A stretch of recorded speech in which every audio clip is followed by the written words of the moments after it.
masalah BOP, Board of Peace buatan Trump dengan Netanyahu. Saya juga jadi bingung di mana Prabowo masuk ke dalam situ. Kita tahu Trump Netanyahu ini adalah iblis berwujud manusia. Prabowo sudah keluar dari konstitusi, keluar dari prinsip-prinsip negara Republik Indonesia yang katanya non-blok. Nah, kemudian baru dibentuk berapa hari, tahu Amerika dengan Israel menyerang Iran dengan macam-macam dalihnya. Amerika itu menghancurkan Irak, menghancurkan Libya, dalihnya dibuat-buat, punya senjata pemusnah massal. Sampai sekarang nggak terbukti. Nah, sekarang katanya Iran mengembangkan senjata nuklir. Saya pribadi sebetulnya, kenapa rupanya kalau Iran mengembangkan senjata nuklir? Tapi sekarang tuduhan itu belum ada bukti, tidak terbukti. Nah, harusnya begitu Amerika dengan Israel menyerang Iran, Prabowo itu sudah bisa keluar. Tapi mungkin Prabowo itu sudah terkunci dosanya, terkunci janjinya kepada si Trump mungkin. Itu dugaan semua orang. Terkunci atau tersandra istilah sekarang pada janjinya atau pada dosanya atau takut sama si Trump. Israel itu memang punya konsep mengembangkan Israel Raya. Timur Tengah itu mau dikuasai sama dia sampai ke Persia. Karena sampai saat ini negara yang nggak mau kompromi dengan gerakan Zionis itu kan Iran, Persia.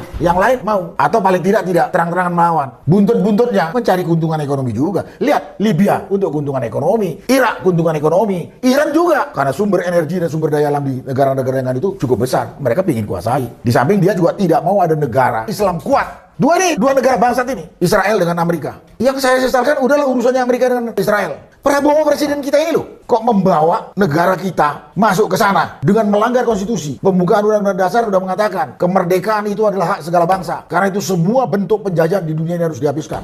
Nah, dia masuk apa penjajah? Di pasal Undang-Undang Dasar 45 juga ada tugas kita itu turut serta menjaga perdamaian dunia. Diikuti yang Prabowo. Berarti Prabowo ini sudah lebih dari cukup untuk dimakzulkan atau di-impeach. Sudah cukup, lebih. Bahwa dia telah mengkhianati negara kesatuan Republik Indonesia, mengkhianati seluruh rakyat Indonesia. Proses kesananya Prabowo tidak melalui konsultasi atau tidak melalui persetujuan DPR lagi. Jadi DPR juga sudah buta tuli ini, tidak bertanggung jawab kepada negara. Harusnya dia tegur. Ya karena itu pada kesempatan ini daripada kita hancur lebur kepada saudara-saudara sebangsa setanah air, ya mungkin kita yang ngambil alih. Kalau check and balances dalam suatu negara itu nggak berfungsi, eksekutif, legislatif, judikatif, yang akan timbul apa? Diktator. Mau begitu kita? Dan arah ke situ udah kelihatan sekali. Arah Prabowo itu akan jadi diktator itu udah sangat kelihatan. Ya ini dengan masuknya dia ke BOP. Belum lagi dia menandatangani agreement on reciprocal trade tanpa konsultasi atau tanpa persetujuan DPR. Kelihatan kan ini semau-maunya Prabowo? Jadi pada kesempatan ini, daripada nanti berikutnya Republik Indonesia ini pecah belah, buntutnya anak cucu kita mati, menderita. Banyak kekonyolan juga yang dilakukan oleh Prabowo. Katanya dia mau jadi mediator. Hebat banget. Tanggung jawab di negerinya sendiri berantakan, kacau balau. MBG, pelanggaran hukum atau penegakan hukum. Masa Prabowo nggak tahu kalau wakilnya itu anak haram konstitusi yang bisa jadi wakil dia. Bapaknya itu koruptor besar yang namanya Jokowi. Dia diem saja. Apa mau diharapkan dari Prabowo?